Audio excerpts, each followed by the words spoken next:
now tuned in to the Cold Hard Truth, Cayman's #1 hard-hitting live podcast show, where we feature some straightforward conversations on political, social, and celebrity news and all things happening in the Cayman Islands and around the world. This show was created to give the people a voice and a means of being involved and informed without any filters. Sometimes it gets crazy, but we always keep it real. We bring you the tea, piping hot, so grab your favorite beverage and join the conversation via WhatsApp at 324-1612. Email tips at CaymanMarlRoad.com. Now, here's your host, Sandy Hill, broadcasting live from the beautiful Cayman Islands.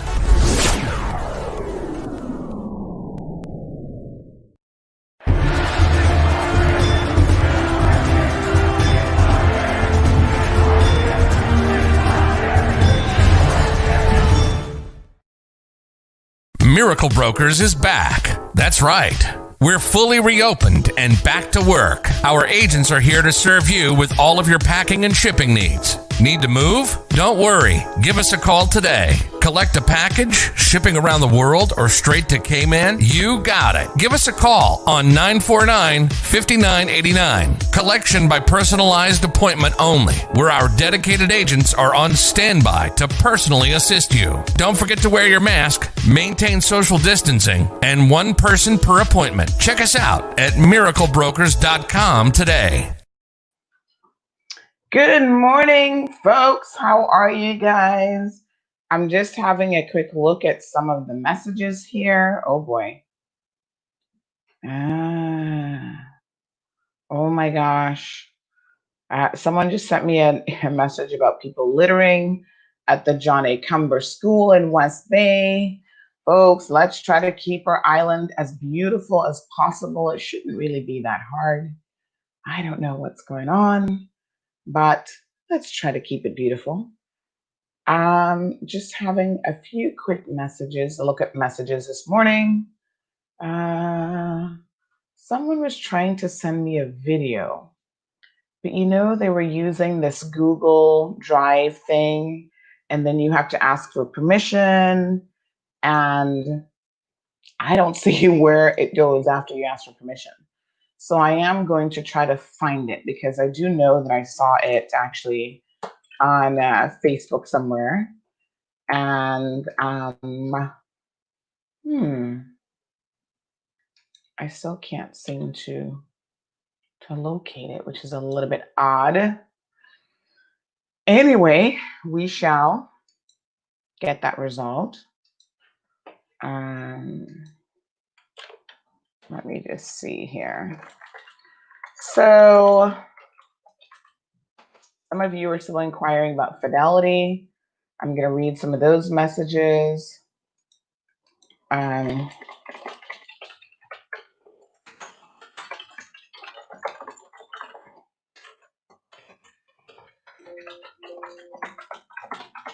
So yes, you guys will remember that we sent the big guy, the regional guy, an email saying, hey, last week, what's going on? There's still people who've not been paid out.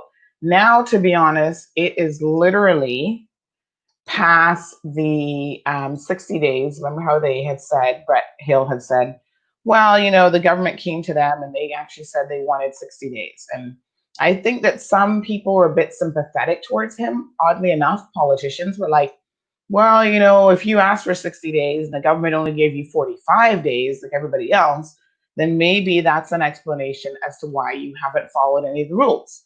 Well, here's the thing. The 60 days have come and gone, and people still haven't been paid.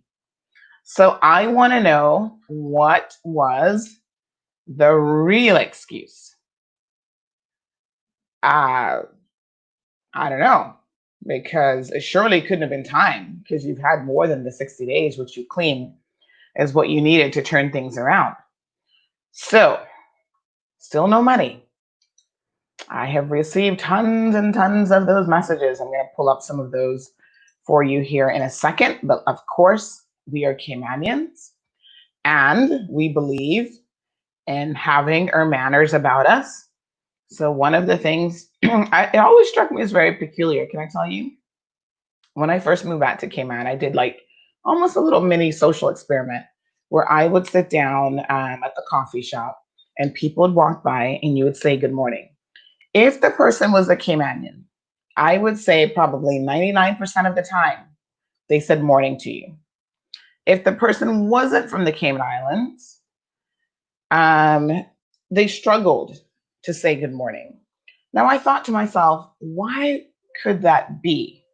I mean, Caymanians, I think, grow up learning certain things like yes, ma'am, no, sir.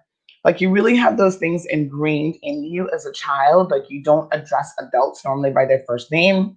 So it's even weird now as an adult when someone is older than me, when they say, no, don't call me Miss So and so, just call me by my first name. You're still like, I'm going to get in trouble if I do that, you know?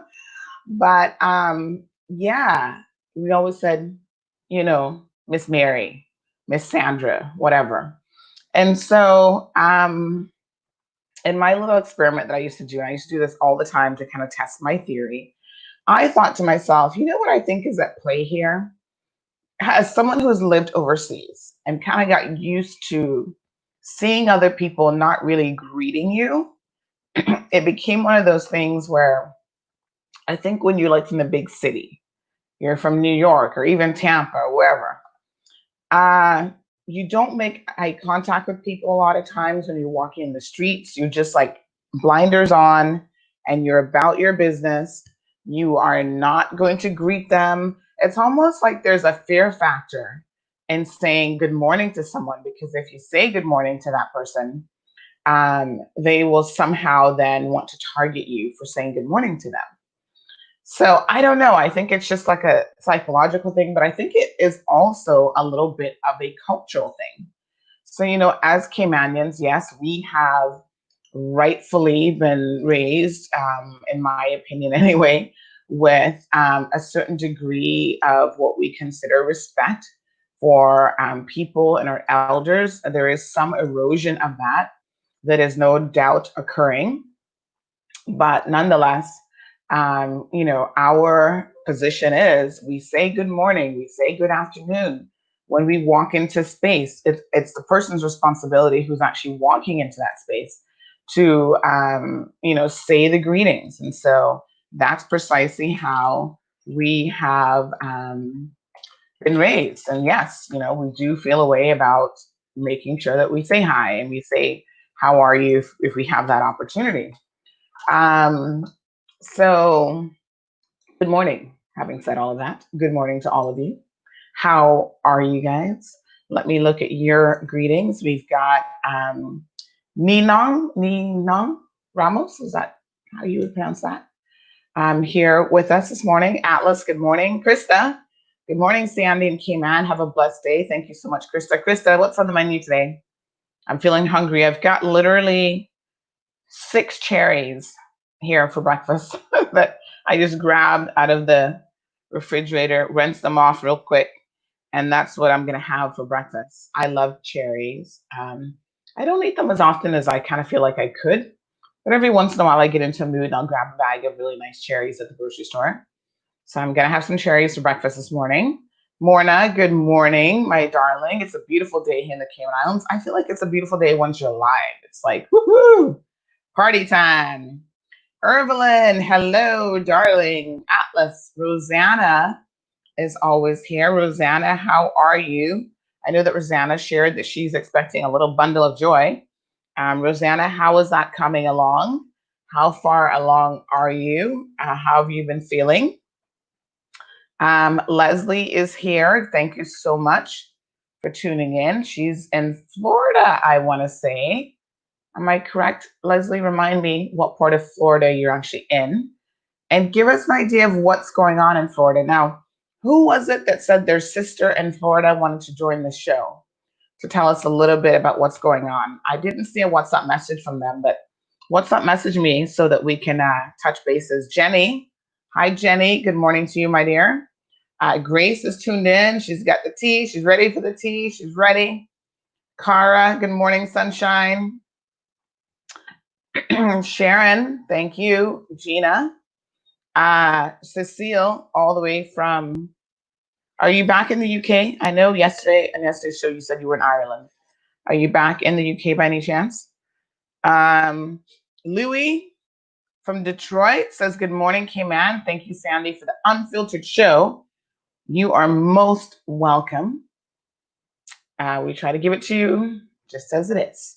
Yesterday was a very interesting show, and I again wanted to thank Kenneth Bryan for making his first appearance on the program. We enjoyed having him here. Vanette is here with us as well, and Megan Manzi. Hey, Manzi, all the way from Canada. Thank you so much for joining us, Manzi. Krista's laughing. What was that about the food comment?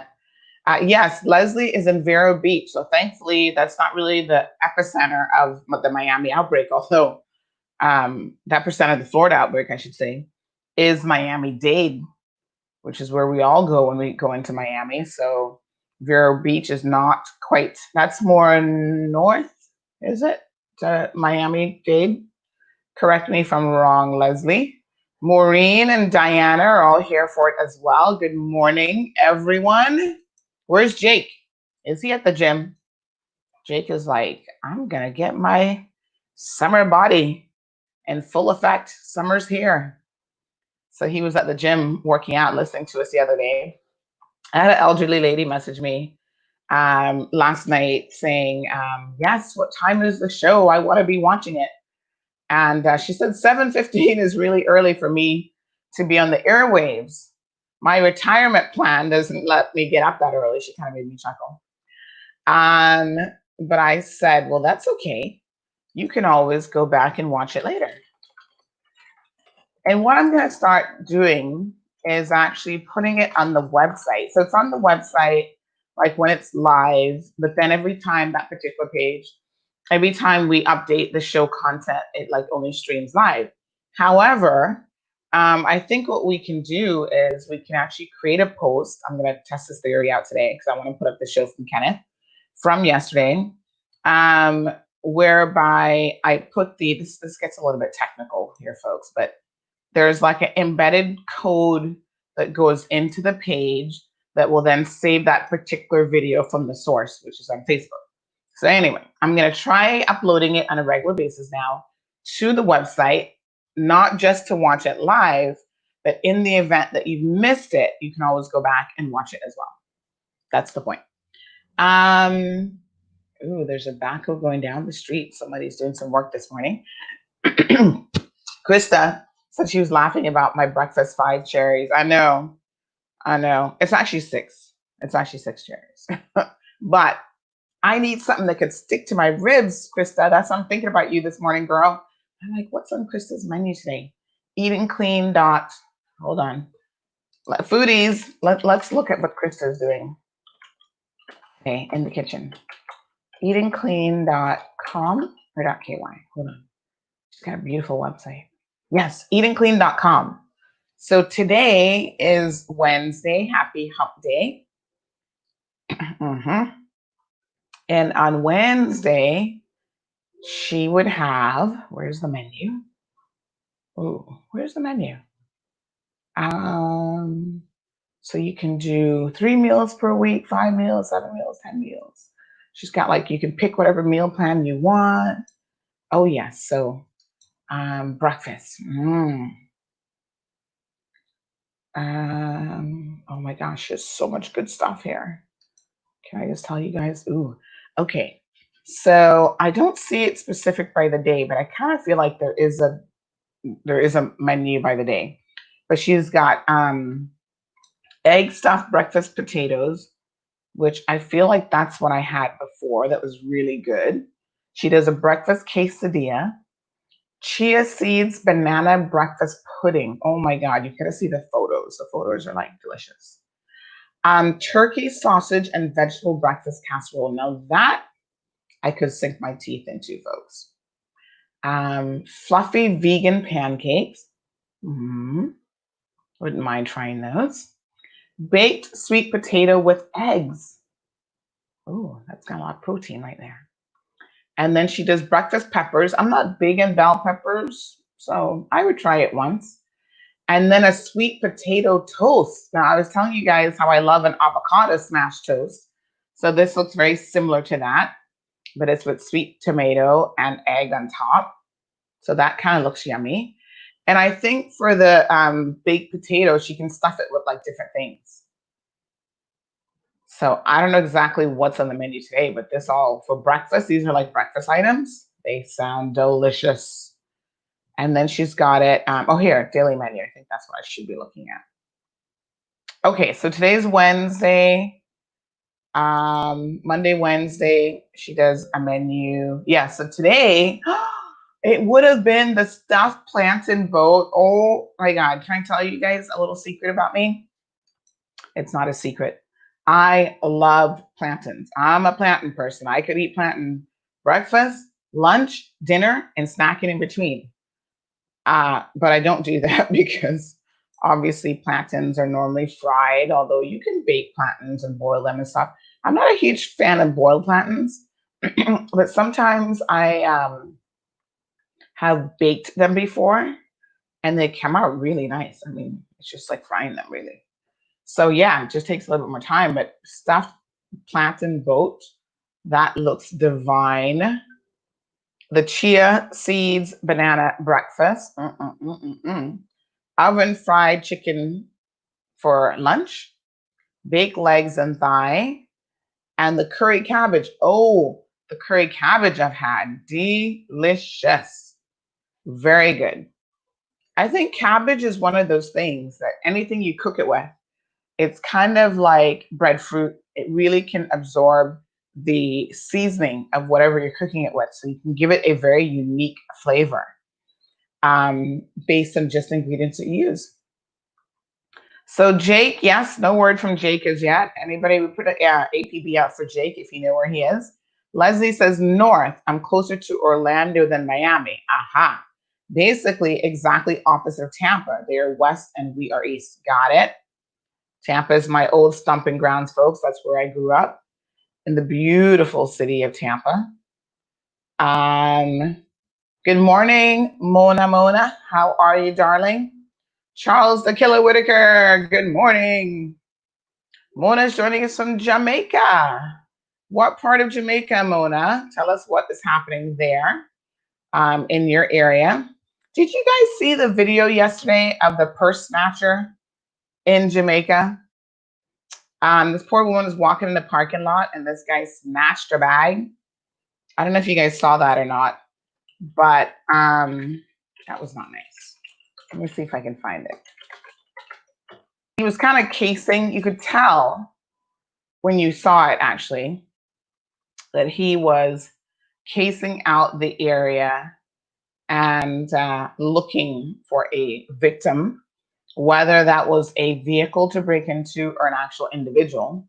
And naturally, he saw her walking by herself in the parking lot. And it does actually look like she was on her phone.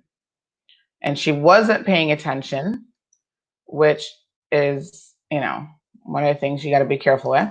So she wasn't paying attention. And next thing you know, she became a really easy target. So here's the thing with criminals. While you're going about your business, walking to your car, walking to work in the parking lot or whatever, they are looking for an opportunity. And an opportunity for them means that you could become a very easy victim because they're watching you. You're not watching them. You're on the phone. You're walking to your car. You're distracted. And the more distracted you are, the easier of a target you become for criminals. And this is why they always say, even when I lived in the States many, many moons ago, in terms of just safety, they would say, listen, if you're going to your car, high seasons like Christmas and whatever, when people are out and about shopping, the criminals are working that much harder because apparently the criminals need their Christmas gifts too.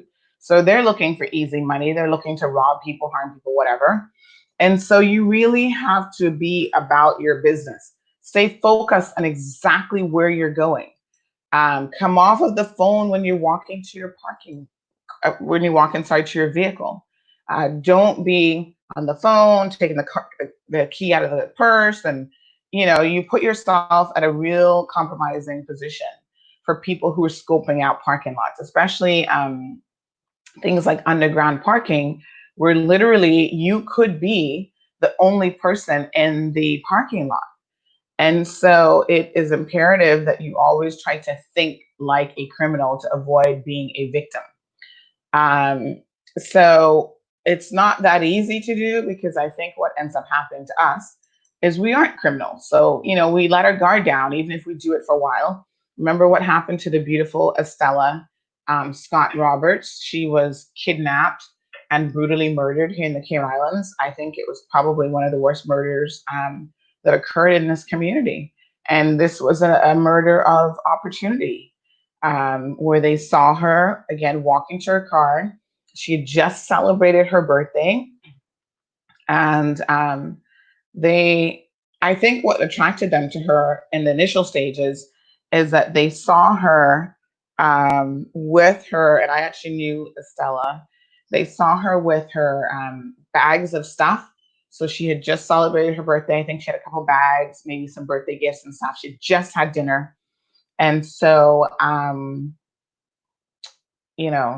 they saw her go into her car, and she was just an easy target.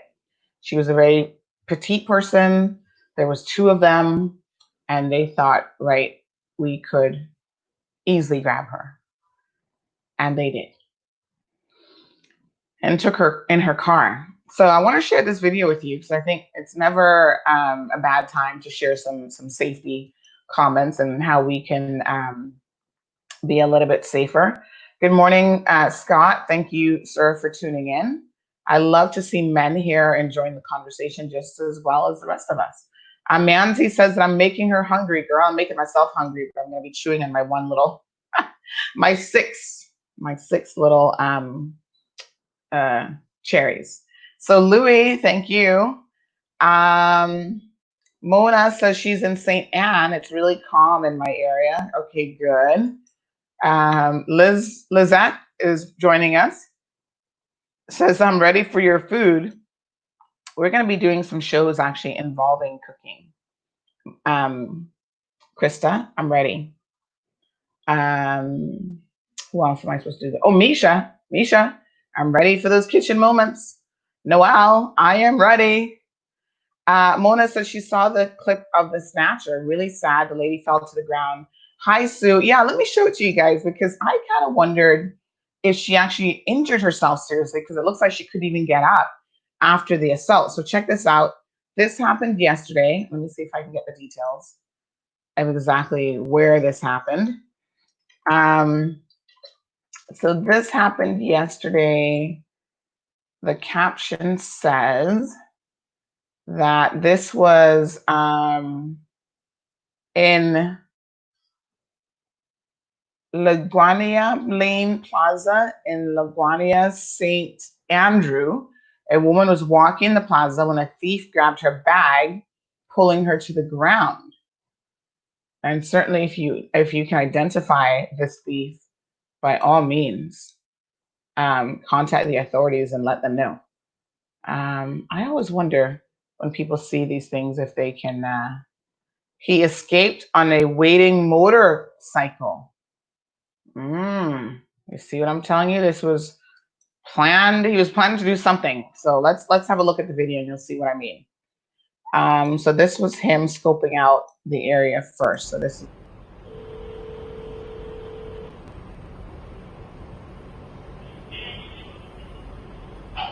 Mr. Lawrence, do you have the woman's name and number? Or her husband's name and number? No. Ask Mr. Tucker. Okay. I need to know like right now, please. Yeah.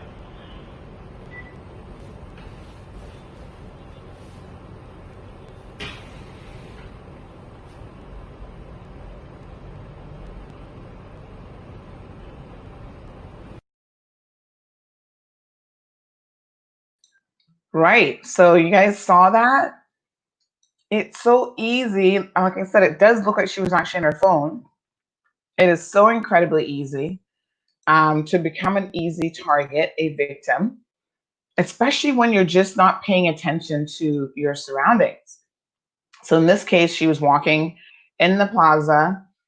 Listen, Ligani, Evelyn says that's how it's pronounced. Ligani, is that right? Okay. So thank you for the correction, Evelyn. So you see her walking in the parking lot. First of all, he was caught on closed caption video from a business nearby. And you actually see her walking, but she doesn't come into the frame until later. And he kind of looks like he was actually scoping out the neighborhood. So, in other words, he probably would have broken into a car. Maybe he was going to try his luck at any unlocked car. You know, I got the sense that he was just an opportunist, a thief looking for a quick opportunity, right? And so, all of a sudden, she came into the picture, and he's like, she's got a handbag. She's on the phone. She's a little distracted. She's wearing heels. She's dressed in a nice suit and dress. So she's probably got money in the bag. You know, she looks like she could be a professional.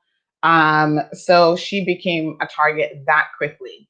And yes, he just went and snatched that handbag with force, made the poor woman fall down to the ground. As you can see towards the end, she struggled to get back up. And I hope to God that she didn't break her, because I mean, that kind of a fall, you could easily fall and break your hip. She could have broken her arm, her leg, anything. But it does look like she was injured because she wasn't able to get back up immediately. So I'm hoping that she's okay and that she hasn't sustained any injuries.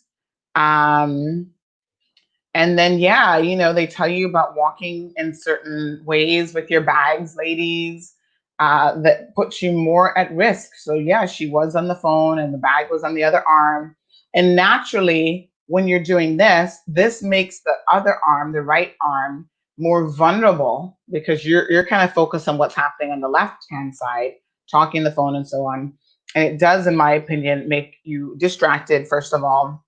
And that other side just kind of goes a little bit more limp, you know, because the brain is more focused on what you're doing over on this side. And it was really easy for him to snatch that from her. So Suzette, I agree, she was definitely distracted by the phone. And he grabbed that bag. I don't know what was in it.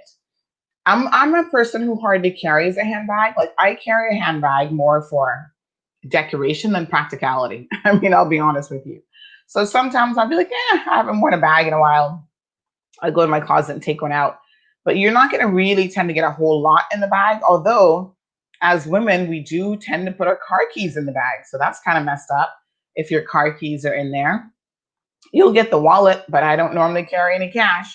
So you're not going to be getting any cash. You're going to get debit cards, a debit card, and whatever else is in the wallet, a pen, you know, maybe a little lip gloss or something. So I don't know what he got, but Morna and Sue are here. Sue, we trust that you had a beautiful birthday yesterday. Tanisha is here. Sue's grandson was going to be cooking her dinner. So Sue, you can tell us all about that. No, Sue, that was actually in Jamaica. So that's in an area called Ligani. Evelyn has just told me how it's properly pronounced. So that is in Ligani, Jamaica, a purse snatcher at a plaza in St. Andrew called the Ligani Plaza or something. So yes, hopefully they catch him, because I don't like to see things like that. That's kind of disturbing, actually. But yeah, people need to be smart about their surroundings. Even here in the Cayman Islands, I'm telling you, we have a false sense of security a lot of times.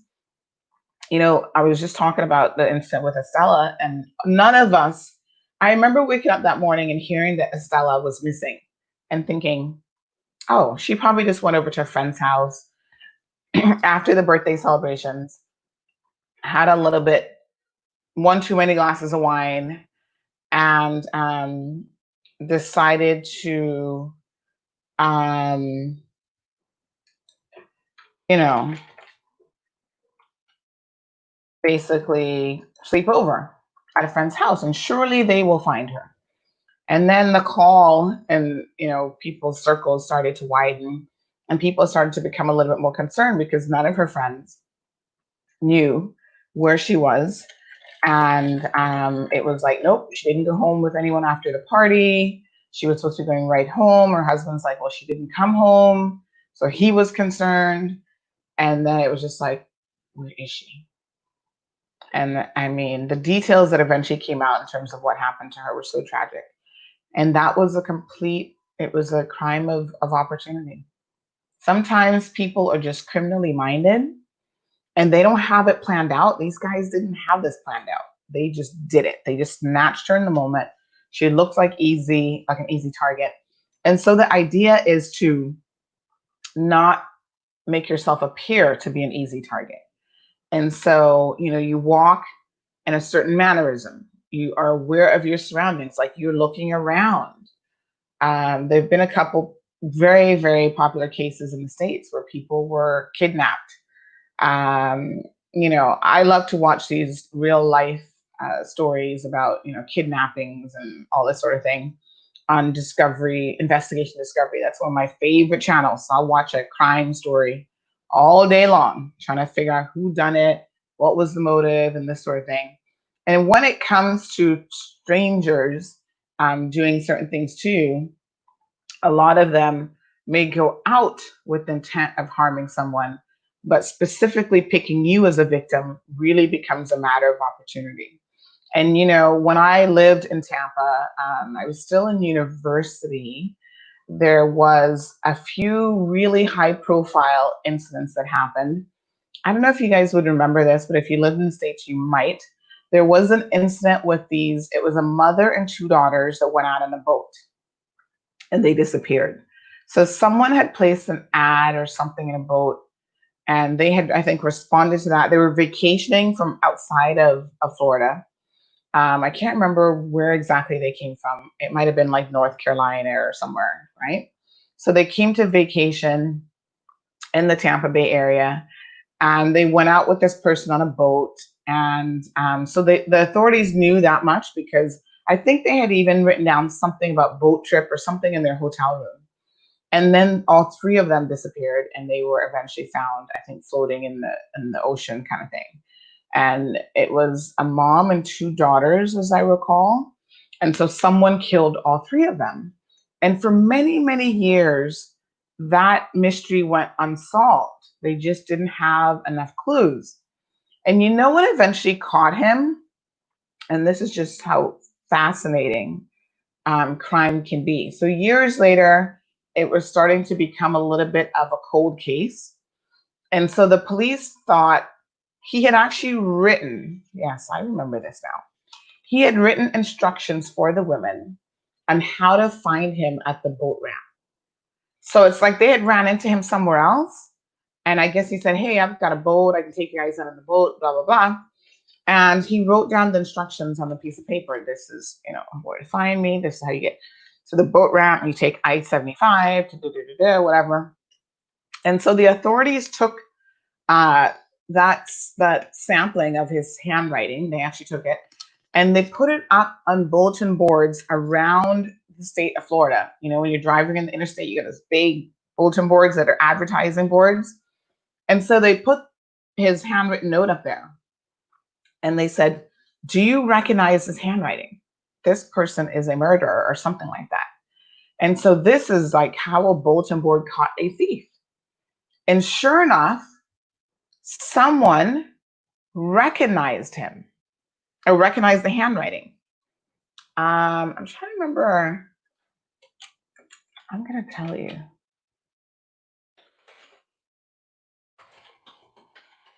I'm trying to remember all the details of this. But let me just try to remember. This was back in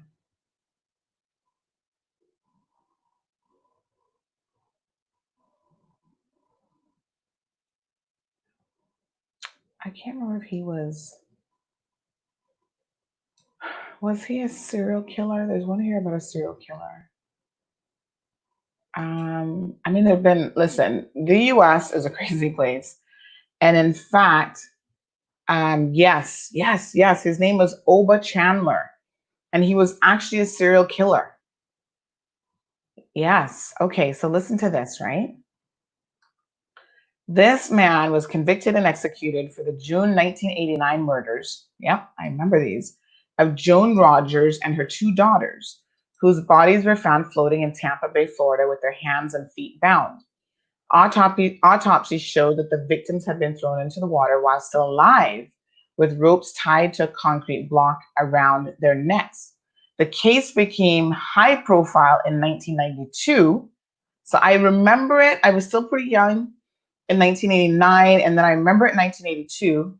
But this is when local police posted billboards bearing the enlarged images of the suspect's handwriting recovered from a pamphlet in the victim's car.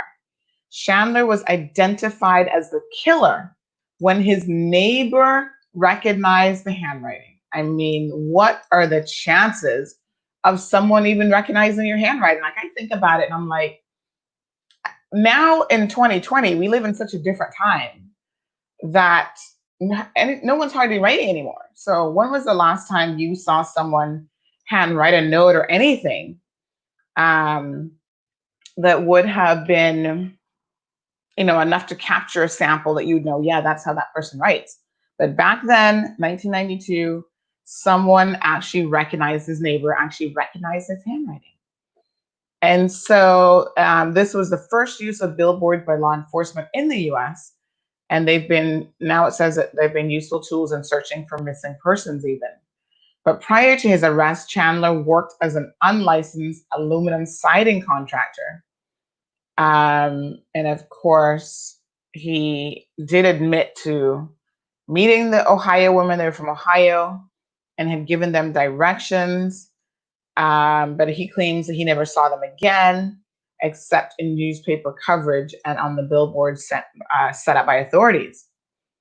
So, and at first they thought that it might have been two men that killed the women, but they eventually found out it was just him, because it is a bit of a challenge. You think of one man killing three women, but he was able to do it.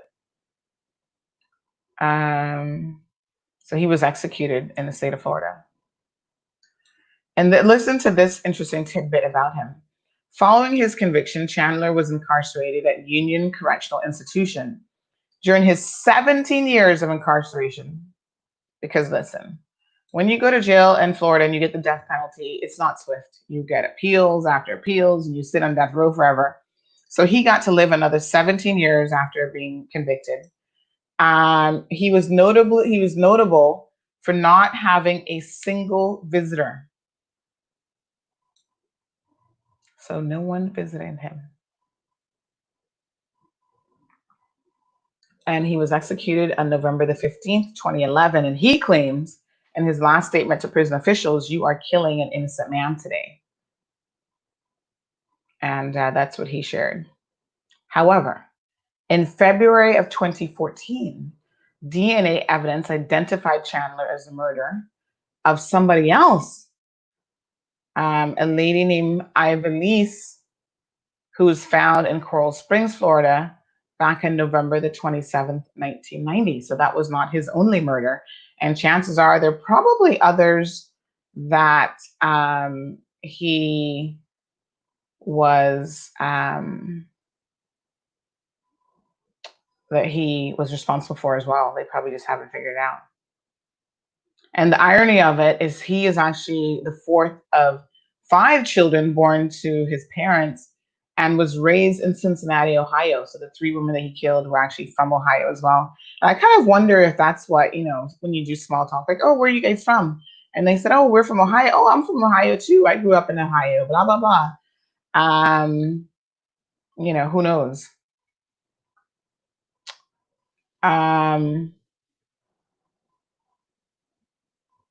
Yeah, but he had a very interesting life. When he was 10 years old, his father hung himself in the basement of the family apartment. And at the funeral, Chandler reportedly jumped into his father's open grave as the grave diggers were covering the coffin with dirt. So it looks like he probably had some issues. And Chandler fathered 13 children by 12 women, including 2 sons and 2 daughters who were placed for adoption. So what a mess. And then he had his youngest daughter was born in February of 1989. So he was also, during this police investigation of the triple murder, he was an informant for the U.S. Customs Bureau office in Tampa. So I don't know what he was informing them about, but anyway, he was a criminal from early on. At 14, he began stealing cars and was arrested 20 times as a juvenile. And he was involved in different things as an adult: counterfeit money, loitering, burglary, kidnapping, armed robbery. You know, he was accused of masturbating while peering through a woman's window. So he was like a career criminal, and most famously, again, executed for a triple murder in Tampa. So yeah, I remember when that happened. It was such a shocker. Um, you know, it was just crazy. So yeah, tourists from Ohio, and they um, went to Florida. Um, yeah, so sad. Anyway, just to say that police officers can be so innovative. Manzi said that I should watch Unsolved Mysteries on Netflix. Now, is that the original Unsolved Mysteries that used to be on? What channel did that used to be on? Was that Lifetime or one of those channels? Remember with the old guy? And they always played this like really eerie music. So sometimes when you watch it, you'd be like, I don't know if I can watch this show by myself. Like a lot of times back in the day, I'd be sitting in my apartment and I'd be looking around my shoulder, like lock all the doors, lock all the windows. I'm about to watch Unsolved Mysteries, but it's so scary. Make sure everything's locked. Um, yes. So Sue says she had a lovely birthday, flowers from her two daughters, lots of gifts to a very lucky mom and nanny. Chef Raz Jamal cooked some fantastic ribs, coleslaw, potato salad, corn, all freshly made. And my daughter Carice made her pavlova for dessert. Oh yes, and prosecco, all beautiful, wonderful. Sounds like a fabulous time. I'm so glad, Sue, that at least the quarantine is lifted to allow you to enjoy and allow everyone who's celebrating a birthday right now to enjoy those times. Morna said that she was going to stop by on her way. And she is wishing her happy birthday. So Lifetime, yes, I used to watch that on Lifetime all the time. So Mianzi says, yes. No, this is not the same, I think, but this was made in 2020. Ooh, so it's a new Unsolved Mysteries. Okay, definitely need to check it out. You know, unfortunately, the U.S. has such an interesting history. You know, we look at a lot of their issues with like riots and race issues that are ongoing. They will never be resolved, in my opinion. You know, recently all the riots that have taken place. But you know that America is actually the serial killer capital of the world. So by and large, serial killers are almost exclusively a US phenomenon. I mean, they do have them in pockets of places elsewhere, but the most serial killers reside in the US. And so that kind of makes you wonder, why is that? Like, why would one particular country have so much dysfunction? I mean, you know, and be the serial killer capital of the world. And in fact, they say at any given time, they at least have 200 plus active serial killers all over the US. I'm sure that number has increased over the years. So a bit of interesting, I know it's a little bit of a sidebar there, but a bit of interesting information about some of what is happening elsewhere in the world. So listen, be cautious when you travel. You're always more at risk because you're unfamiliar a lot of times with your environment, and people can sense that, criminals in particular, can sense that very, very easily. And so at the moment, obviously none of us are traveling, but it's always something to keep in mind. And that's why even when people travel here to the Cayman Islands, they become a little bit more, you know, they become a little bit more targeted as well. So just having a perusal of the news feeds this morning. So I briefly mentioned last night on the show that the Trump administration had basically ordered hospitals to bypass the Centers for Disease Control and Prevention, and beginning tomorrow, which is today, they want them to send all coronavirus patient information to central database in Washington. They claim, officials in the Trump administration, claim that the change will streamline data gathering at the Department of Health and Human Services and help the White House Coronavirus Task Force track the virus and allocate scarce supplies like personal protective equipment and the drug remdesivir, I think is how they're pronouncing it.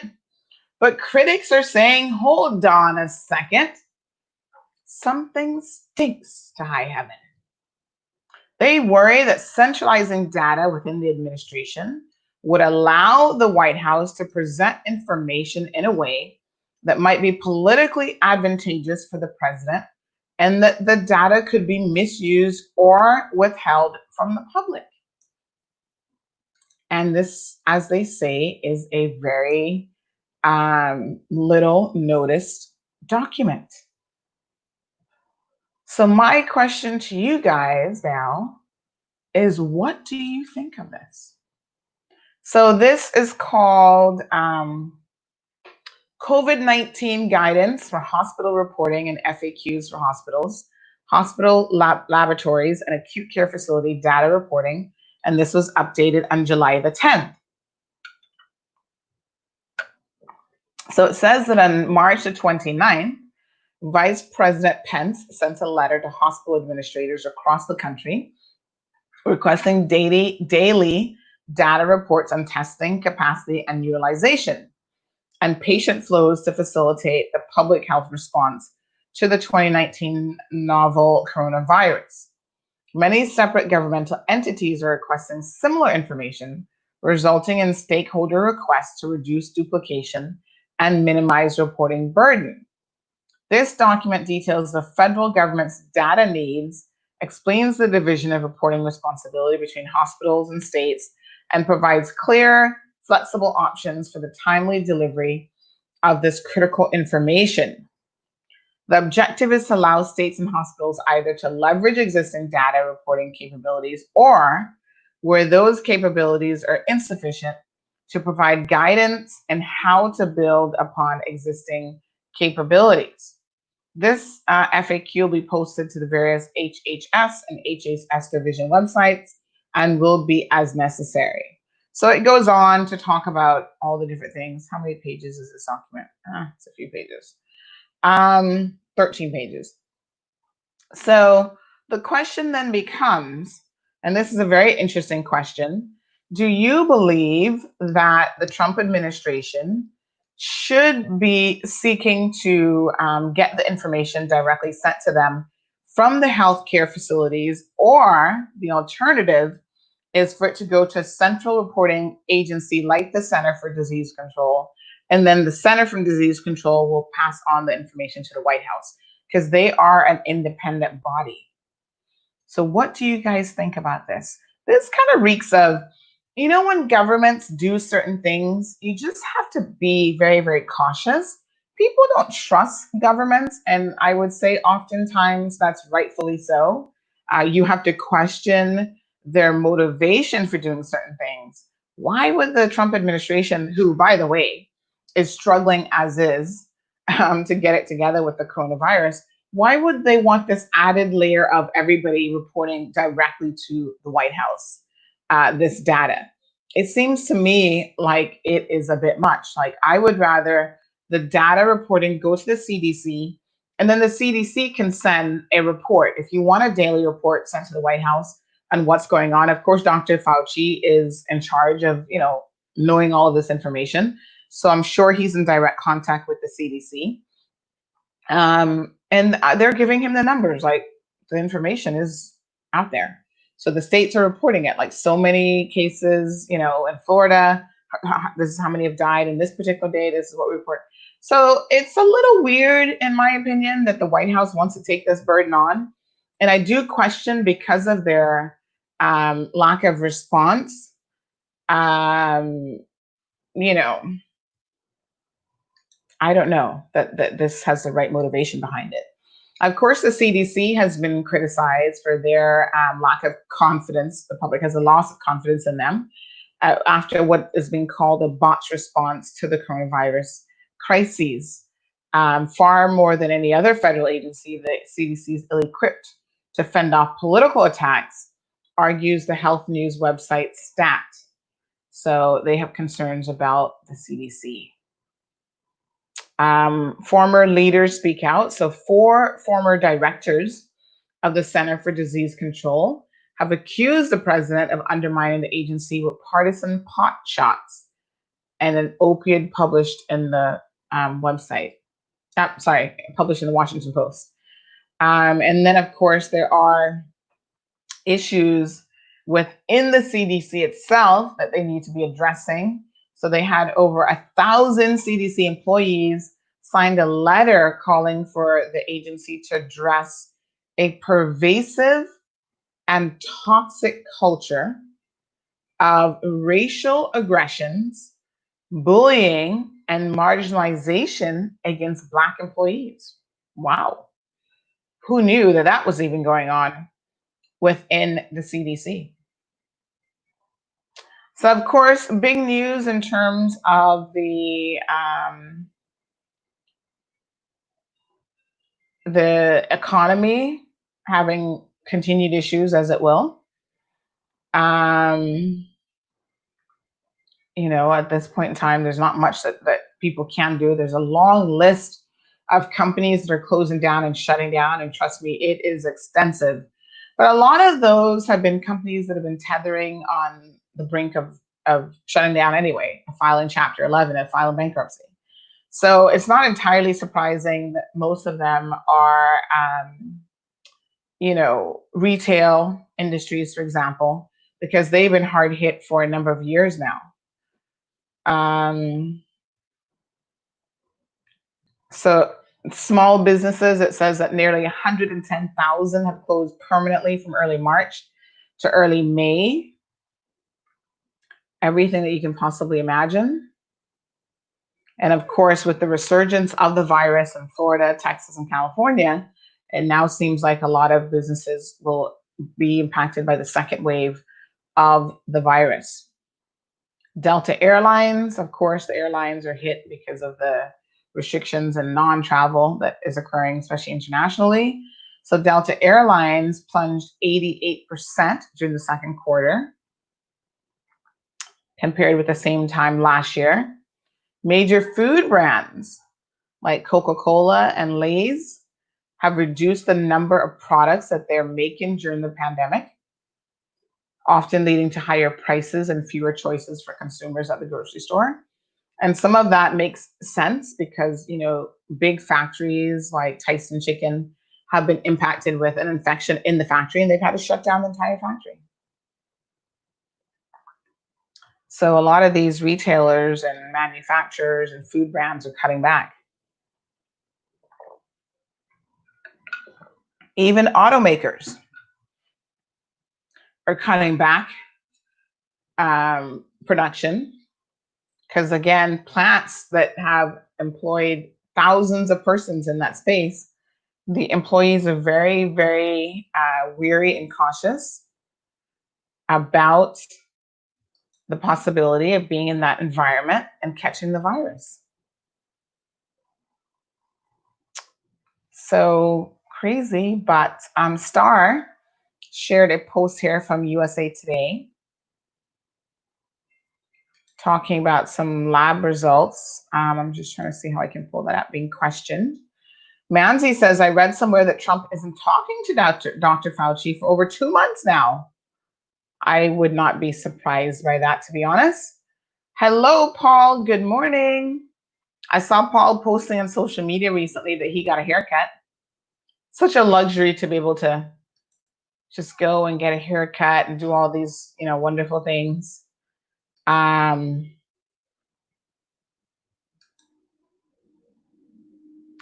So let me just see if I can find.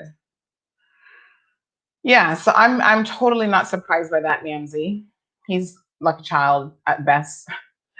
And so, when you're a child and you didn't talk to your best friend or anybody for a little bit.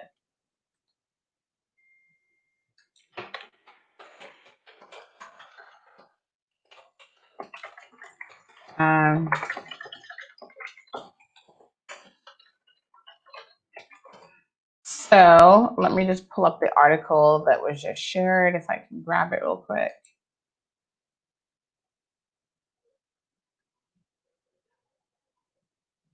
Facebook is a little weird about how it allows me to access stuff during the live stream. I can't grab. I cannot grab that one. Oh, there we go. Okay, I got it. Thank you, Star. So this article says FDA investigates lab as tens of thousands of COVID-19 test results in Florida are questioned. I saw something about this yesterday, actually. Yes, I'm not surprised by this. So let's just read and see what this says. So the federal regulators are investigating a Texas laboratory that a Florida hospital chain dropped last week because of delayed and unreliable COVID-19 tests. Wow. Well, I was telling you guys about the delays last night. They were saying that literally it's taken, 7 to 10 days on average to get your test results back. So yeah, that sounds crazy. So according to this now, a lab in Texas called Advent Health, which has 45 hospitals in 9 states that they are doing. No, Advent Health actually owns 45 hospitals in 9 states. Terminated its Florida contract with Microgen DX due to concerns about the validity of some of the 60,000 tests that Microgen has produced or processed for the system because the lab left them at room temperature for days. What the hell? Now, unlike here in Cayman, where our lab is a government-run facility, and hopefully that gives us a little bit more comfort that it's being done to standard, et cetera, et cetera. In the US and other jurisdictions, the labs that are carrying out the work are privately owned and operated institutions. And so their capacity might be burdened more than what they can handle.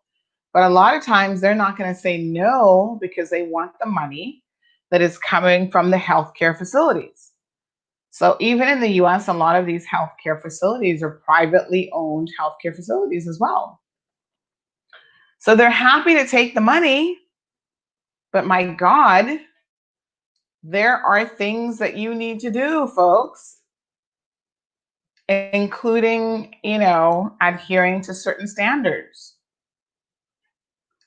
So when you hear that that isn't happening, it is a little bit scary, to be honest, because you don't know if the test results are negative, positive, who knows? So poor Florida is already getting hammered by COVID-19. It could very well be the case that it's far worse than it is, which we suspect anyway. So, sorry, thank you for sharing that, because when you hear of instances like that in particular, it's kind of like, whoa, how does that happen? Crazy, right? So here's another interesting bit of news that might have gone under the radar. The police have partially blinded at least 8 people during the protests, the George Floyd protests that were happening around the US. So 8 people suffered severe eye injuries at protests across the country on May the 30th. In 3 instances, video evidence undermines official accounts of what happened. So of course the police are claiming that they were being attacked or it was self-defense, blah blah blah. And there is video footage because everybody was out there recording these protests, showing that the police are lying and their official accounts are just completely wrong. So they may now have to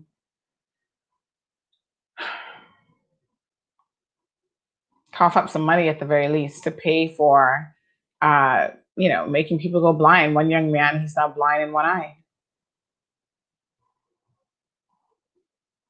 So very, very interesting. And it's even more interesting that the authorities and the police would lie, which should be of no surprise. I have experienced it even here in the Cayman Islands. And it is just shocking when you see a police officer get on the stand and give one statement about what transpired. And you're like, were we in the same place? Did we experience the same thing? Because this officer is clearly either purposely being dishonest or they lack a good memory recall on what actually happened. So who knows? But I've seen some of them purposely lie. Now, did you guys hear about this 5G story? This is quite interesting. So Britain decided yesterday in their parliament that they were going to ban Huawei, whatever the heck you pronounce his name, Huawei, from its 5G wireless networks, which this is the big Chinese government. You guys know they make a lot of electronic devices, phones, and all sorts of stuff. So they're big in the mobile and cellular world. And so the UK had some issues before about them. Most of it is about their ability to use that technology to potentially spy on other countries, because it is a Chinese-owned company. We know if the Chinese government tells them, install a backdoor into your wireless technology so that we can access cell towers or whatever, they would do it, because that's just how the Chinese operate. And if you're a company in China, a lot of times you have no choice. Like sometimes people in China, the government targets for, they're too vocal or they're speaking out. Sometimes they target them even because they have become a social media influencer, and the Chinese government doesn't like that. And so there was one particular actress, and there've been others who are very influential in China, and then they just mysteriously disappear. Like the government will trump up charges on them about, oh, they're not paying all their taxes, they're making millions and they're not paying their taxes, blah, blah, blah.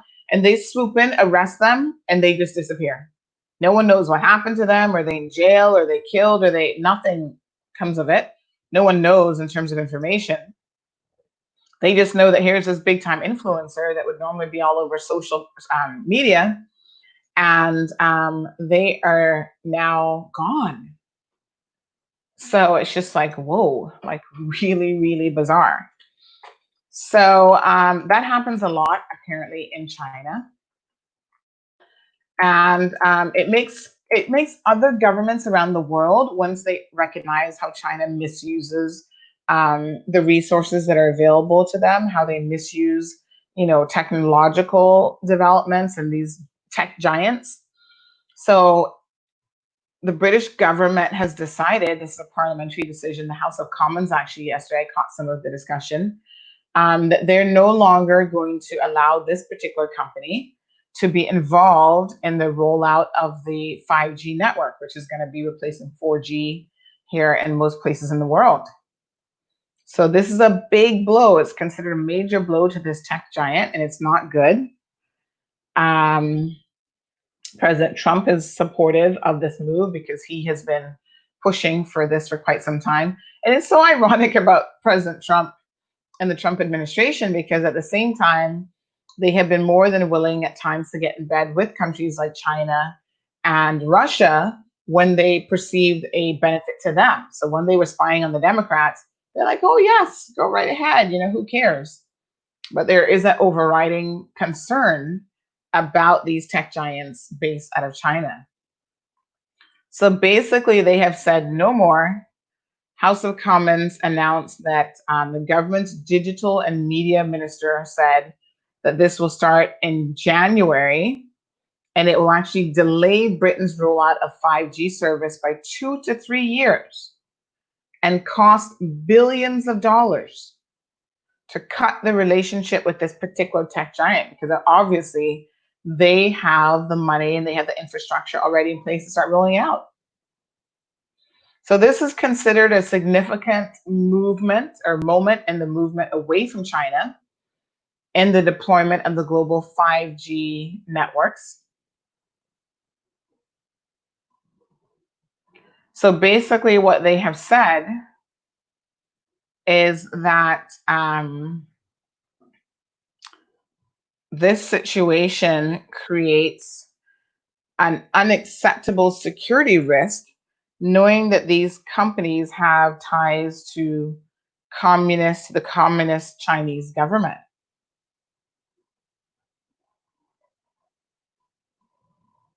So of course this is very concerning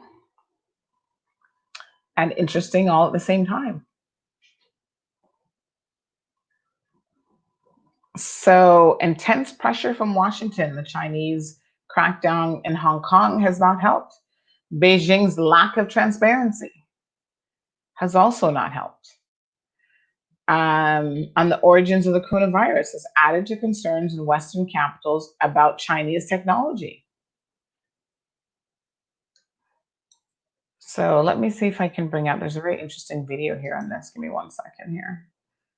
Sometimes I like to watch these videos because I feel like they give you some additional insight into exactly what is happening, right? So it's a little bit of a trade war. You guys remember when the US and China just a few months back were at it, and they were fighting like just cats and dogs, literally. And there were concerns about, everything is made in China. What does that mean for the countries in places like the US where they do have a direct competition situation occurring with China? So I'm gonna bring this up because this is the kind of thing that, although we live in the Cayman Islands, listen, we use some of these technologies. I don't think that our actual networks are going to be entirely impacted by this, but we see this brand in our local market. And so it's good for us to understand what is happening outside of the world of just the Cayman Islands, because this island is really tiny. This island is not the world by any stretch of the imagination. So we have to be prepared to understand the dynamics of what's happening elsewhere. And also, being a British territory, decisions that the UK makes will certainly have an impact on us as well. So let's take a little educational moment. The more you know, the more you grow. So give me 1 quick second here. I'm going to bring this up so that we can all learn a little bit more about this company and who they are and what the big debate really is all about that has led the UK yesterday to make this decision that's going to cost billions of dollars. It's going to take until at least, they've said, I think 2023 to actually pull all of the technology out of the country that's already there. So it's going to take a while. And again, they're looking at billions of dollars that this is going to cost. And if that's additional unanticipated costs into the billions for the UK, what does that mean for us? These things always have a trickle-down effect in some way, shape, or form. So let's just pay attention to what's happening around the world.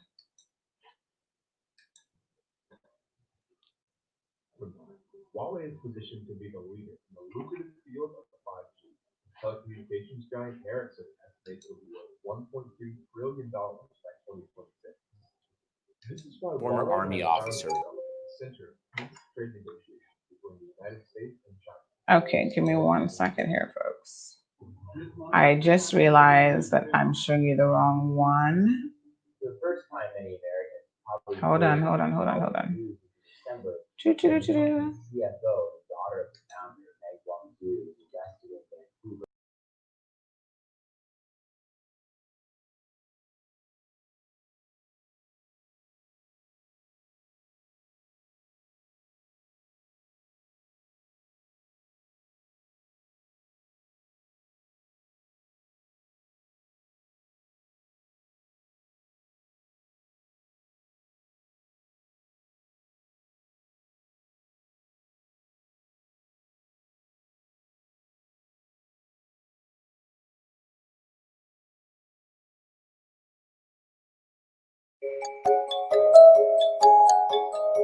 A lot of people see the word Huawei and don't even know how to pronounce it. Huawei is a Chinese electronics company founded in 1987 by former Army officer Ren Zhengfei. For Americans, it's not a big consumer brand, but they're actually the second largest cell phone maker in the world behind Samsung. They make very high-end cell phones with great cameras that are sold at a much lower price than other premium brands. So why don't consumers in the United States have access to these popular phones that might be as good or better than the iPhone? Well, it's a complicated answer that involves much more than just cell phones. We're deeply concerned about the risks of allowing any company or entity that is beholden to foreign governments that don't share our values to gain positions of power inside our telecommunications network. The reason that they're in the crosshairs of the US government is less because of their cell phone manufacturing and more because of their telecom manufacturing. Huawei is the world's largest telecommunications network provider. Their network infrastructure, including the technology needed for 5G, is far cheaper than competitors Nokia and Ericsson. And in some places, it's already going live. In mid-July 2019, Monaco became the first European country to begin using a Huawei-made 5G network. The question here is, if Huawei puts up all this telecommunications equipment all over the world, is there some way that they could sneak in a backdoor that would allow the Chinese government to listen in on this massive communications network? And while spying on our communications network is a big concern, there's a lot more that this 5G network is going to power, like autonomous vehicles and many military applications. Huawei's founder and CEO, Ren Zhengfei, was an engineer and an officer in the People's Liberation Army. This leads a lot of people to believe that Huawei has close ties to the Chinese military and the Chinese Communist Party. But aside from that, Huawei is positioned to be the leader in the lucrative field of 5G. Telecommunications giant Ericsson estimates it'll be worth $1.2 trillion by 2026. This is why Huawei has found itself at the center of tense trade negotiations between the United States and China, which has led to some drastic measures. Ms. Meng, what's your reaction to being granted bail today? So the first time many Americans probably heard the name Huawei in the news was in December, when the company's CFO and the daughter of the founder, Meng Wanzhou, was arrested in Vancouver. She was changing planes and arrested by Canadian authorities on an extradition request from the US government for allegedly violating Iran sanctions. U.S. prosecutors say Meng used a shell company for Huawei's dealings with Iran, misleading banks into approving millions of dollars in transactions that violated sanctions. Huawei has been investigated for years for creating shell companies, allegedly, and funneling equipment, telecommunications equipment and other electronics to Iran. And there were questions immediately about the implications for that arrest. What were the motivations? Was this part of the larger trade agreement? And about a month after the indictment of Huawei's CFO, more indictments came. First, I am announcing that a grand jury in Seattle has returned an indictment that alleges 10 federal crimes by 2 affiliates of Telecommunications Corporation, Huawei Technologies. The Justice Department indictment alleges that a Huawei employee stole trade secrets from T-Mobile by stealing a smartphone testing robot from a research facility in his laptop bag. Huawei claims this act was carried out by 2 employees who acted on their own, violating company policy, and who were then fired. A Huawei employee was also arrested in January 2019 in Poland for suspected spying on behalf of the Chinese government. This is why the US has been raising red flags and lobbying its allies to ditch Huawei technology and its 5G.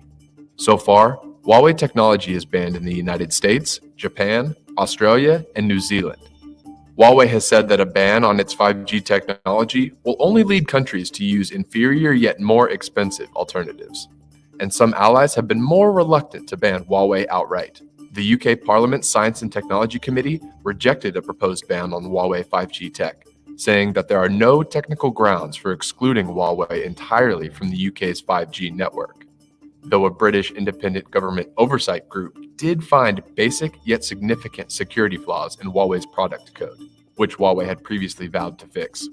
You've seen some articles that suggest maybe there are some backdoors, but plenty of people say what people have found are really more bugs in the system, and every telecommunication system has bugs. But whether it's backdoors or bugs, it's really China's 2017 National Intelligence Law that gives a lot of people concern. It requires individuals and organizations to assist with intelligence operations if compelled to do so by the state. I think what lawmakers in the US have said is that it doesn't even matter what the law in China says. The Chinese government has so much power to act unilaterally. Their theory is that even if Huawei wanted to sort of protect their telecommunications equipment to make it safe around the world and free of any Chinese government meddling, they wouldn't even be allowed to do that. Now, Huawei absolutely denies that. They say, there's no way they would ever do this. There's probably no way they could ever do this. And as trade talks between China and the United States continued through the spring of 2019, the Trump administration added an extra layer of pressure. President Trump signed an executive order on Wednesday allowing the U.S. to ban foreign telecommunications equipment and services. The order is meant to help protect the U.S. from foreign adversaries taking advantage of technological vulnerabilities. They've been added to what's called the Entity List, which is kept by the U.S. Department of Commerce. And it's companies that really can't be trusted to buy U.S. technology. This was a big deal because Huawei is actually one of the largest buyers of US chips, for instance, in the world. Being on the Entity List doesn't just block chips from being sold to Huawei. It also blocks it from receiving updates for Google's Android operating system, which Huawei phones run on. Some people believed that the reason they were put on the list was really less about national security, which is the stated reason and the whole reason that list exists in the first place, and more because Huawei was being used as a bargaining chip in trade agreements. Lo and behold, in June 2019, President Trump meets with Xi Jinping of China and agrees to essentially remove this ban, allow US companies to sell technology to Huawei. And he says, he did that because US companies were upset, and China's coming back to the table and talking about, trade negotiations again. So is Huawei a bargaining chip in trade negotiations, or are they a real national security threat? The waters are kind of muddied now.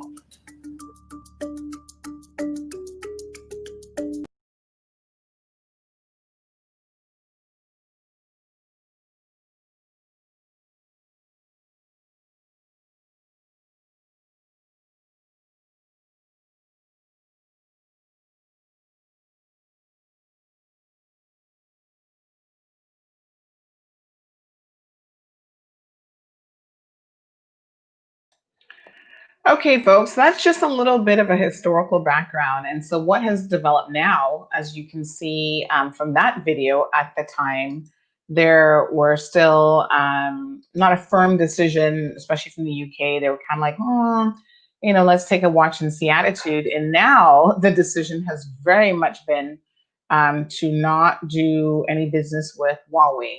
That's the correct way of pronouncing the word. The name of that company. So they are a huge player. And some of you may have noticed the name. Digicel actually uses the portable devices for their home broadband, and you'll see that name on all of their portable devices. And even I have one of those, what's it called? The little portable unlocked, where you can put in a SIM card and create your own hotspot. And I have one of those that I've ordered off of Amazon, and that is a Huawei High-Link brand. And so it's unlocked, you can put any SIM card into it.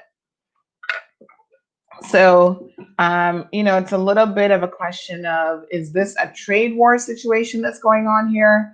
Or is this actually some real security concerns? And the UK government has now said that they are convinced that they need to be particularly concerned about, they don't have any proof really that anything's going on, but because this company falls under the Chinese regime, so to speak, at the end of the day, they are very, very worried that there could be something afoot here.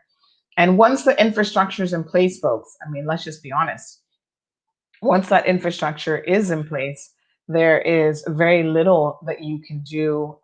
Like it's a lot more work to backtrack and then try to remove it once you've launched 5G all over, your country. So I think they're taking a preemptive strike. 5G hasn't really launched properly in most places in the world yet.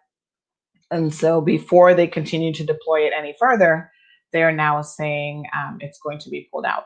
So that's what it is, folks. Very, very sad situation indeed. So what else is happening around the world?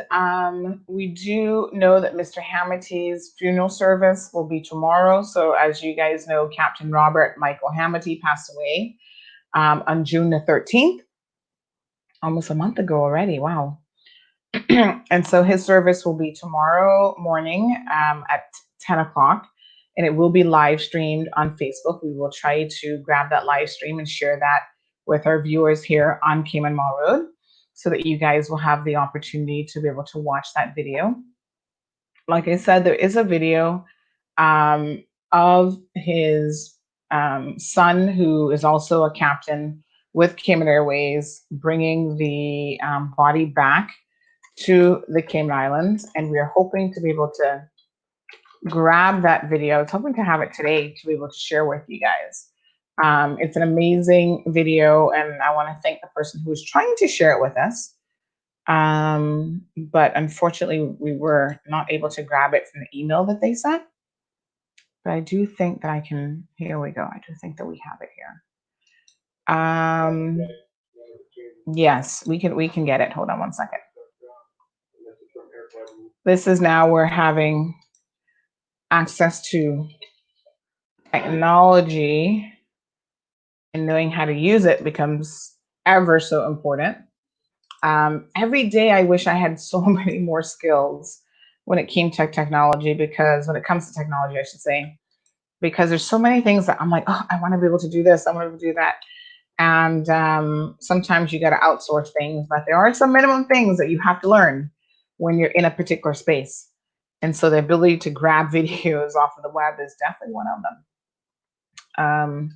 So just give me a few minutes here, folks. I'm going to grab this and pull this up, because this is a very sort of heart-wrenching at the same time. But, I think it was an honor for his son to be able to bring his own father back home after he passed away in Miami.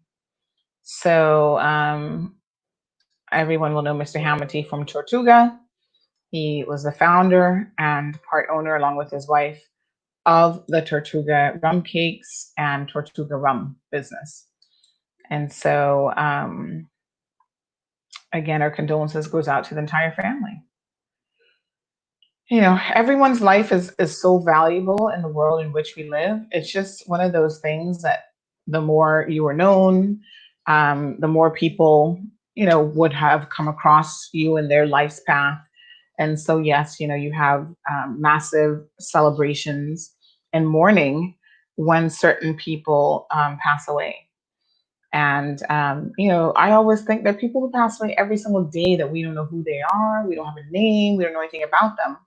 And in some respects, it's kind of sad that those people don't get the same hooray, but it's part of just, the better well known you are. There's like a guy in India right now, can't recall his name, but apparently some big Indian movie star, and the entire family is considered like Indian movie star royalty, right?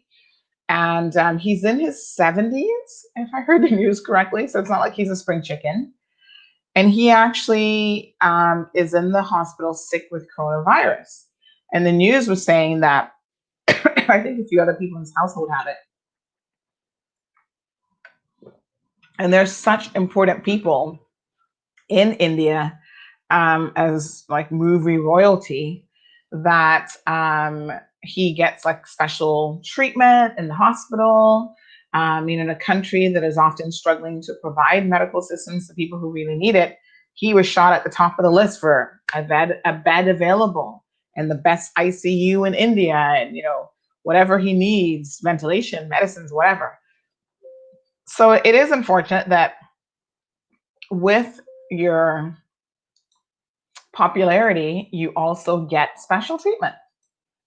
And in this case, it says this video is too long.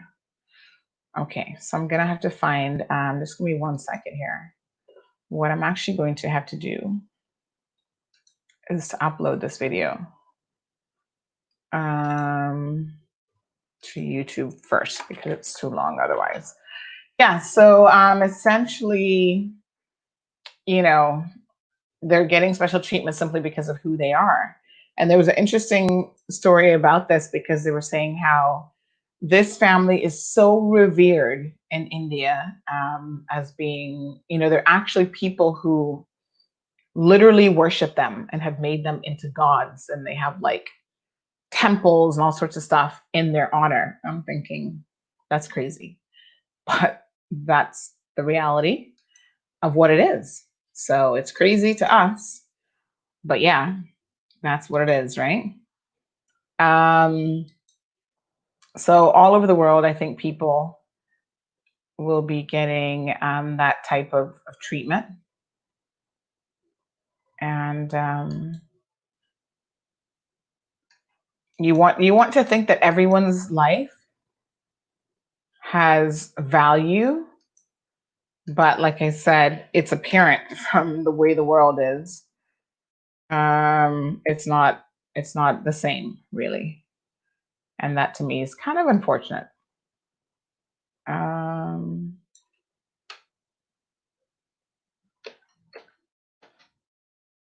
So let me just I'm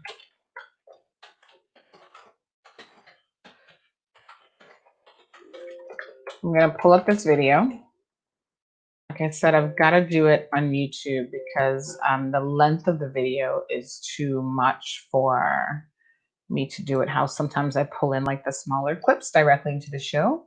This one is a little bit too long, so it will not permit that to happen. So we've got to first post it on YouTube, and then we'll pull the YouTube feed in. So once that's available, that's being processed now. So let us continue having a little chat in the meantime. What's going on? Let me read your comments. Joy, good morning. Alex says that I'm still waiting for my money from Fidelity. Alex, I did just email Fidelity again after I saw your message, pleading with them for some sort of response. And I'm not going to hold my breath because they have not responded to us before. And so we will just have to wait and see what happens, because I do not think that they will respond. So now it becomes a matter of how long are people going to have to wait in order to receive their money? I mean, it's just unbelievable. Unbelievable. Okay, so we will continue. Good news for tourism workers. I understand that a lot of them started to get paid out yesterday. Yes, Edith, talk about psychic powers. Literally, as I was saying that, I just looked at the comments and I saw Edith's message popped up. Yes, they started to get paid out yesterday. So that's fantastic news. I know a few people were questioning when the payout was going to happen. And then some persons were able to confirm that they did indeed get their payout yesterday. So this is fantastic news.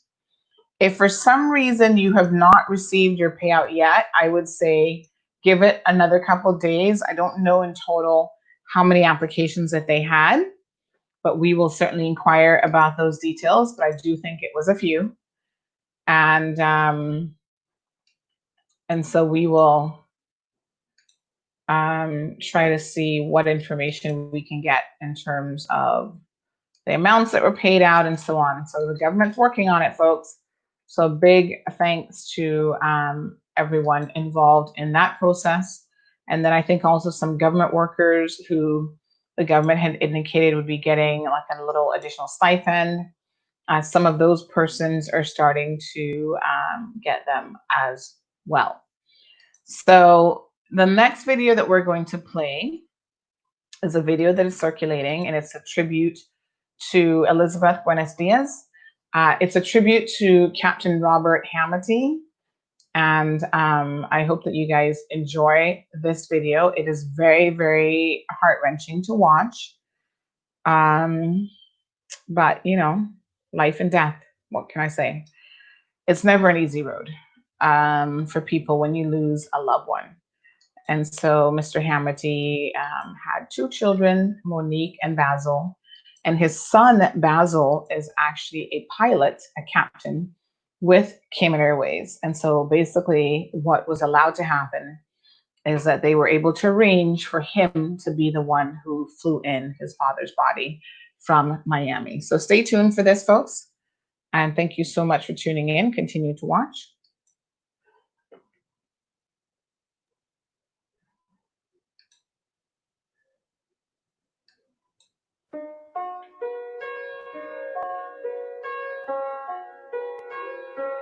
Got the flight number to change into Daddy's initials.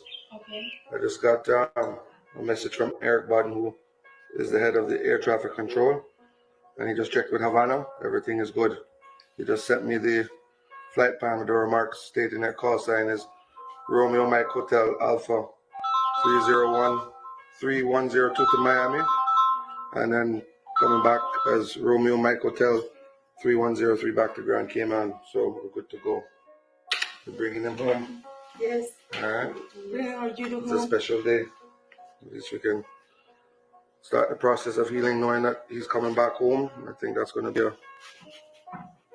add some comfort to the family, that knowing that I'm going to pick him up, and we wouldn't have it any other way. And I'm sure my father wouldn't want anybody else to pick him up besides him one son. So, you know, it's going to be an emotional day for everybody. Daddy, I'm coming for you. All right. Don't worry about nothing. You're in good hands. You know that. You would want your son to come pick you up and nobody else. And you've taught me a lot. You're at peace now. And then family can start the process of healing. You know, you're not suffering anymore with the Lord. And one day we'll all meet again. All right. I love you very much. I love you too.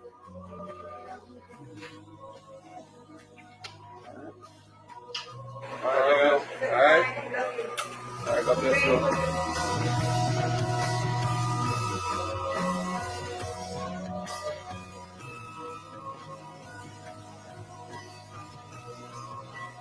Yeah, Mishak, just got a runway inspection done, so the runway's back open now.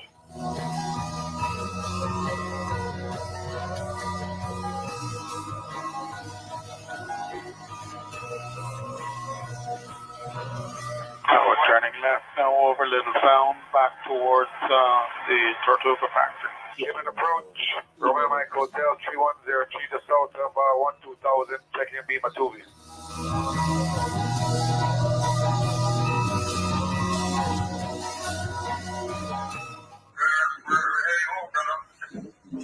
All right, bro. Godspeed.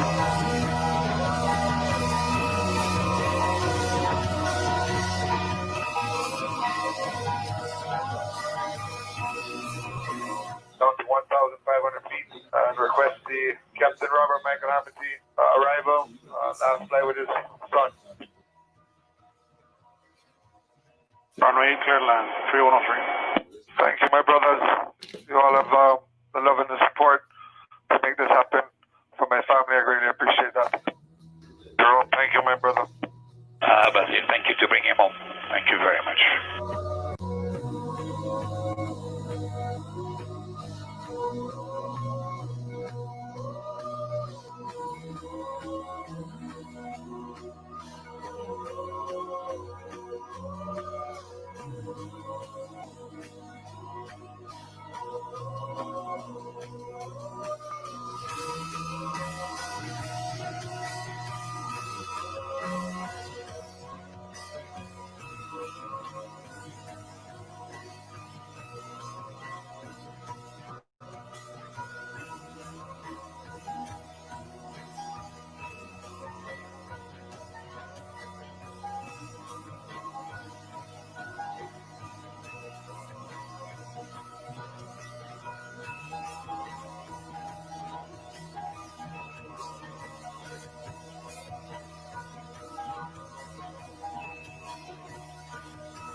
Okay, folks. So yes, very sad. Mr. Hamilton was a captain originally.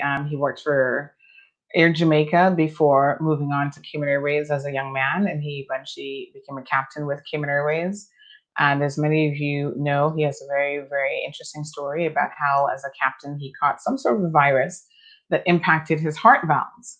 And that meant that the only way for him to survive was to actually get a heart transplant, which eventually he was very, very fortunate enough to receive after what is considered a relatively short time on the heart transplant list.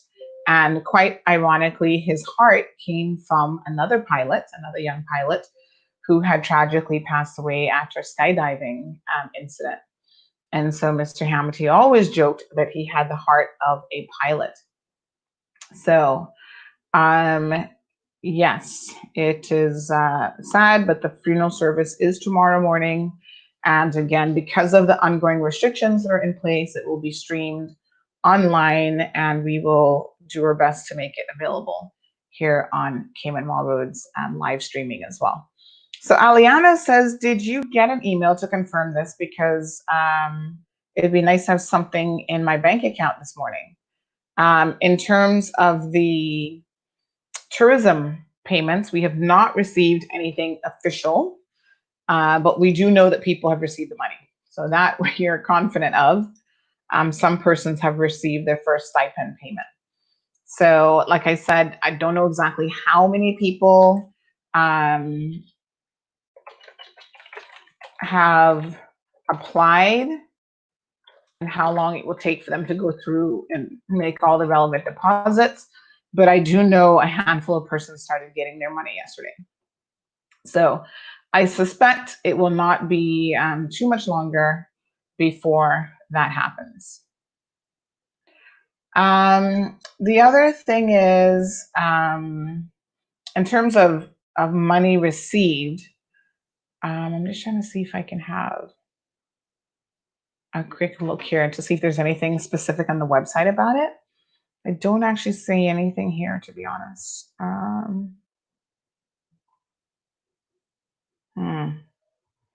Yeah, but just hang tight. So someone sent me a copy of their bank account the other day. You know, when we have persons talking about, like Mr. Brett Hill, how apparently people don't really need your money. There are people who need their money. They sent me a copy of their statement, and they have like $1 and change in their bank account. They're waiting for a government payout for something else, and they're like, when can I expect to get my money? Because I kind of have no money right now. And so, you know, you can't always look at someone and assume or presume that you know what their bank account situation is or how much money they have available in their account. That's just not how that works. So I would say be cautious about making assumptions about people's financial position. So Morna says, my heart felt and my eyes, my heart lift and my eyes is very watery. May his soul rest in peace. And my deepest condolences to the entire family, friends, and his staff. Yes, that's from Mr. Hamilton. It was very, very touching to watch that video. We will post it up on our Facebook feed as well. So if you guys are interested in viewing that, please, by all means, you know, feel free to do so. So I think we're going to end a little bit early. I don't see anything kind of breaking that's happening in the world of news this morning. We are going to, by the way, let me just do a shout out to a few people while I'm thinking of it. Alric Lindsay continues to work tirelessly behind the scene as someone who volunteers a lot of his time to feeding people in the community. He is, I know he's probably going to kill me for telling you guys this, but you already know that he works with the Cayman Islands Food Bank and he delivers meals through them. He works with Meals on Wheels and helps them with their food delivery. You guys remember some months back, we did a story on the fact that the Christy Tomlinson Hospital, there are several physicians there who have donated funds to have their chef at that facility prepare. I think it's at least 100 meals a day that are going out to feed people who are in need. And I was just sort of thinking about this when I was thinking about that poor woman with $1 and change in her bank account, right? So in addition to that, there are others who are in need that Mr. Alric helps out all the time. So he is in the District of West Bay, and he doesn't, promote this in any way, but he is making sure that people in that district, and this is something he's doing out of his own pocket. He's taken money out of his own pocket. I'm sure there are many, many other things that he could be doing with that money. And he's taking it out of his own pocket and, ensuring that certain people who he has been advised are in need are actually getting food, at least one meal a day. And that one meal a day can be so amazingly important to someone's overall health and well-being. So I just want to thank people like Alric, because I was in town speaking to one of the businesses that we work with here on Cayman Mall Road, and they were saying that they were so moved by what he had been doing, that they had actually made a donation themselves towards the Filipino community, because someone had come around selling some mangoes and saying that they were basically using the proceeds of that to assist them with helping to feed people or assist people in need in the Filipino community who've not been able to afford to go back home, but still are without jobs and, they're in need. And so this person gave a donation to that cause, and they were able to pool, some resources together and to buy, listen, if you got a pot of rice and you can make a big dish that can share amongst 50 people and 50 people get to eat, that's how you make it work. That's how you make it stretch. And so that person reached out to me and said, Sandy, I need to get into contact with Alric. This was late yesterday afternoon, because I want to help Alric in any small way that I can. So how can I help to make sure that people are getting food who are really in need? And Alric has been working with Meals on Wheels, the food bank, and doing stuff on his own, coming directly out of his own pocket. So not only is he out there hustling and delivering these meals every single day, he is also making sure that additional persons, as a direct result of his, benefit of his, not benefit, what's what I'm looking for, as his donation, they are also being able to eat and get food and stuff like that. And of course, we do know that he was involved in a laptop program. So we're going to be talking more with Alric to find out why he's such a giver. Because I always find this is my personal history of, I know how people, normally when you find people that really, really give, there's a deep story as to why they do it. And it's normally because they have come from situations where they had nothing. And so they know what it is in their heart of hearts to be in need and to be not even sure where your next meal is going to come from. So when they get a little, hand up in life and they're able to achieve certain things professionally or whatever, where maybe they no longer have to worry about where their next meal is coming from, they may be worried about where the next client is coming from. I mean, if you're a small business owner, then, that's always a hustle right there. But anytime they have a little bit of something, they are willing to share with other people. And I find that once you have that mindset, you are more inclined to want to help others as well. Because you know what it feels like. You can not just sympathize, but you can empathize with persons growing up in poverty. And no one really wants to have a child and know that that child is not eating.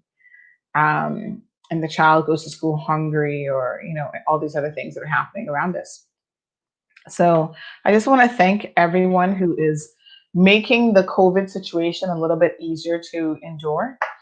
Thank you so much, Alric, and people like Alric who are out there working tirelessly. There's Michael as well, Michael Miles, and they're working tirelessly to make sure that other people have. I've just got a message this morning about, again, a young lady who's being taken advantage of by her employer, because the whole arrangement is very, very bizarre. But, she's like, I've been working so hard and now this person isn't paying me. They've never paid her, apparently. for the few months that she's been working for them. They've been making her pay for her own work permit. And there's a reason why you do not enter into relationships like this with people, because if someone is going to make you pay for your own work permit, they have no regard for the law, immigration law. They're probably going to have no regard for the pensions law. They're not going to have any regard for the labor law. And so now that the person is saying that, hey, they haven't even gotten paid, I'm not surprised. So what people need to do is, number one, do not, out of desperation or anything else, enter into relationships with people like this. And then secondly, it's an offense for both of you to be engaging in this type of behavior. So if you have found yourself in this type of situation, you need to report it to the relevant authorities. Unfortunately, coming to me is, there's little that I can do after the fact. I can simply just warn you about the ills of doing it. But I think at the end of the day, the right thing to do is to report it to the relevant authorities. So, enforcement, immigration enforcement, and others need to know when you're being taken advantage of, even when you played a part in it yourself by agreeing to pay for your work permit and stuff like that. All right, beautiful folks. That's all she wrote.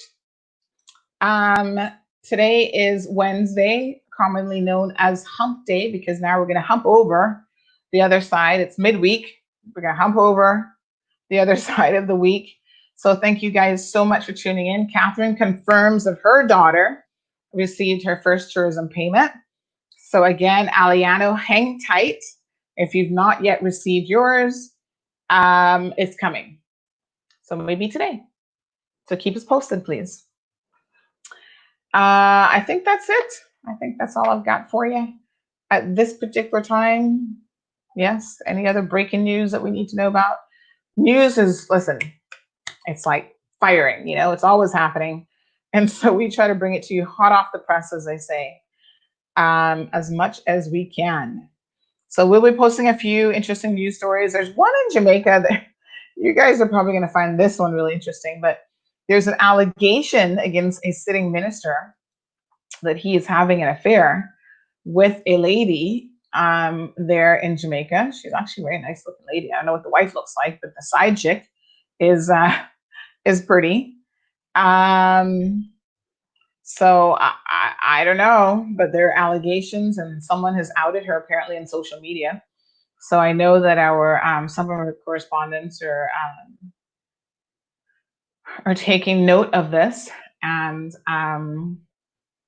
are certainly paying attention to the story. Let's put it that way. It's making some waves in Jamaica. So we'll get some information on that and see what that's all about. Scandal everywhere, folks. What can you say? In the meantime, we have got to get to work. I've got a midday meeting that I need to go to today. And so before that, I'd like to accomplish a couple things off of my checklist. So I want you guys to have a beautiful day. Stay tuned. We'll be back tomorrow morning at 7:15. And tomorrow we're going to be picking a name. So tomorrow is the day of reckoning. We will be picking a name for the new youth program. And a few people have stepped forward who are interested in sponsoring that program. And so we are delighted to be able to partner with them for that, because I think our youth definitely need a voice. They definitely need to be engaged in the process. And there's no better way for them to do that than right in the platforms that they appreciate and that they work with. So I just noticed a little something in my chin. I'm not sure what that is. Oh, that's my cherry juice, I think. My apologies. I've just noticed that as I was looking at myself in the feed there. But yeah, so I had my 6 cherries for breakfast. That's obviously not enough. So I'm going to find something else around here, a banana or something else that I can have for breakfast. And then I've been trying to drink my water. So shout out to Miracle Brokers. Thank you so much. There we are. Thank you so much, Miracle Brokers, for the beautiful Miracle Brokers cup. Yay. My water cup in the mornings now. And yep, that's all she wrote, folks. So be safe. Enjoy the rest of your beautiful day. And we will see you guys tomorrow morning, God's willing. So beautiful day outside. Go for a walk. Go to the beach. If you're still working from home, take a mid-morning break, get some fresh coffee, some fresh tea. You guys know, keep your mind and your spirits and your energy in a positive direction.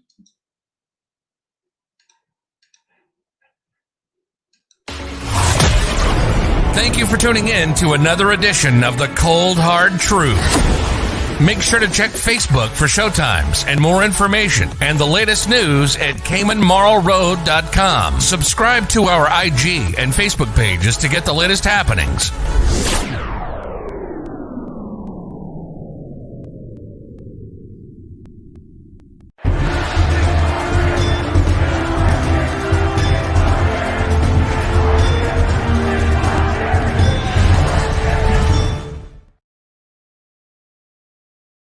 Miracle Brokers is back. That's right.